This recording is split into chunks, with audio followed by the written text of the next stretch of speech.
कैसे KitKat company ने बड़ी चालाकी से इंडियन गवर्नमेंट को लगाया लाखों का चूना और एक ऐसी परंपरा जो अफ्रीका को बना रही है कंगाल, और क्यों एक 17 साल के बच्चे ने ठुकरा दिए रीबॉक के 17 करोड़ रुपए, जानेंगे वीडियो के अंत में। Fact number 9। दोस्तों, क्या आपको पता है कि इंडिया की सबसे बड़ी चॉकलेट कंपनीज में से एक किटकैट गवर्नमेंट को काफी सालों तक करोड़ों का चूना लगाती रही। असल में 1999 के आसपास चॉकलेट में 20% का टैक्स लगता था और वेफर्स पर सिर्फ 10% टैक्स ही देना होता था। इसलिए टैक्स भरते टाइम नेस्ले ने कहा कि किटकैट में वेफर्स पर थोड़ी सी चॉकलेट मिली होती है, इसलिए वो वेफर्स का ही टैक्स भरेंगे। लेकिन इंडियन गवर्नमेंट ने कहा कि इसमें थोड़ी सी चॉकलेट मिली हुई है, इसलिए किटकैट को 20% टैक्स देना होगा। जब दोनों का मामला मुंबई के कस्टम कोर्ट में पहुंचा तो कोर्ट ने कहा कि चॉकलेट में कोको पाउडर होता है, लेकिन हर चॉकलेट में कोको पाउडर नहीं होता, इसलिए नेस्ले को 10% टैक्स ही देना चाहिए। Fact number 8। हम सब हमेशा छप्पर फाड़ पैसे की बारिश के बारे में सोचते हैं, मगर हमारे हाथ कुछ नहीं लगता। लेकिन एक ऐसा इंसान भी है जिसे एक टूटी फूटी फ्रिज से इतना पैसा मिल गया कि उसकी लाइफ सेट हो गई। दक्षिण कोरिया के जेजू आइलैंड में एक शख्स ने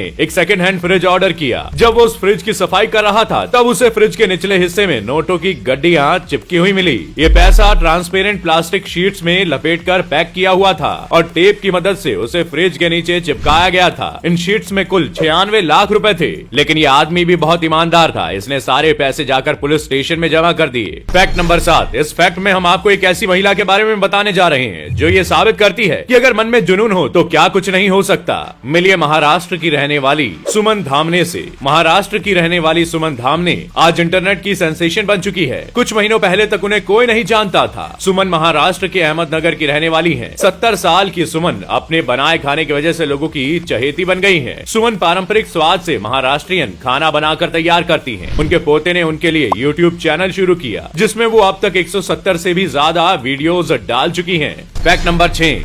आपने फिल्मों में देखा होगा कि पुलिस किसी क्रिमिनल के फोन को ट्रैक करके तुरंत उस तक पहुंच जाती है, लेकिन कभी आपने सोचा है कि पुलिस किसी का फोन कैसे ट्रैक करती है? पुलिस किसी क्रिमिनल के फोन को ट्रैक करने के लिए ट्रिएंगुलेशन मेथड का इस्तेमाल करती है। फोन में जो नेटवर्क आता है उससे पुलिस ये पता लगा लेती है कि कितनी रेंज में उस शख्स का फोन है, और अगले स्टेप पर बढ़ने के लिए पुलिस आसपास के 2 और टावर से उसकी लोकेशन का पता लगाती है। Fact number 5। ये इतनी बड़ी कोका कोला की बोतल या फिर ये हवाई जहाज, ये सभी कोई सजावट के सामान नहीं है, बल्कि किसी इंसान की कब्र है। अफ्रीका में घाना नाम के देश में लोग अपनी शादी से ज्यादा अंतिम संस्कार पर पैसा खर्च करते हैं। यहाँ पर मरने का जश्न भी 4 से 7 दिनों तक चलता है। रंग बिरंगे कॉफिन, उसे उठाकर डांस करने वाले लोग, डांस पार्टीज और भरपूर शराब पीते लोग इस जश्न में शामिल होते हैं, जिस पर लोग खूब सारा पैसा खर्च करते हैं। घाना के लोग पहले मरने वाले की डेड बॉडी को एक कूलिंग फ्रिज में रखवा देते हैं। उसके बाद आलीशान कॉफिन, डांसर्स और बेतहाशा शराब में इनकी पार्टी होती है। ये सब करने के लिए ये लोग लोन तक ले लेते हैं। इसी वजह से यहाँ पर लोग काफी गरीबी में जीवन जीते हैं। Fact number 4। दोस्तों, आज हम आपको ले चलेंगे इंडिया के एक ऐसे गांव में जहाँ जाते ही आपको बॉडी बिल्डिंग का शौक सिर पर चढ़ जाएगा। इस गाँव का नाम है Asola Fatehpur berry.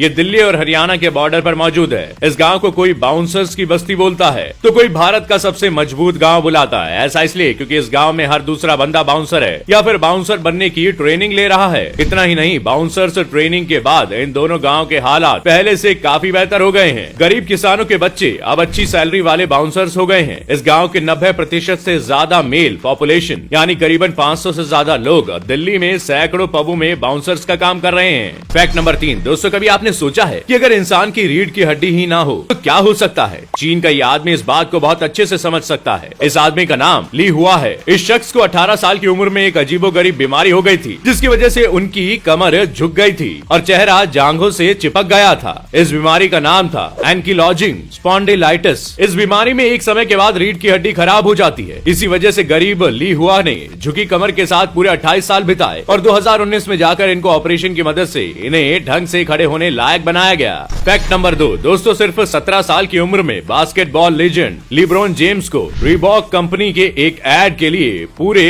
$10 million offer किए थे, यानी पूरे 700 करोड़ रुपए। लेकिन रीबॉक ने एक शर्त रख दी कि जेम्स अगले कुछ सालों तक नाइकी और एडिडास से बात तक नहीं कर पाएंगे। एक 18 साल के बच्चे के लिए बहुत बड़ी डील थी, लेकिन जेम्स ने जो किया वो एक मिसाल बन गई। दोस्तों, जेम्स ने उस डील के लिए मना कर दिया और नाइकी के साथ $87 मिलियन की कम पैसों में ही डील साइन की। जब उनसे इस बारे में पूछा गया तो उन्होंने कहा कि नाइकी के साथ डील साइन करते वक्त मैंने ये नहीं सोचा कि वो सिर्फ एक कंपनी से ही जुड़कर पैसे क्यों कमाएंगे, वो आगे चलकर कई बड़ी डील साइन कर सकते हैं। और गाइस जेम्स ने इसके बाद 2015 में नाइकी के साथ $1 बिलियन की डील साइन की।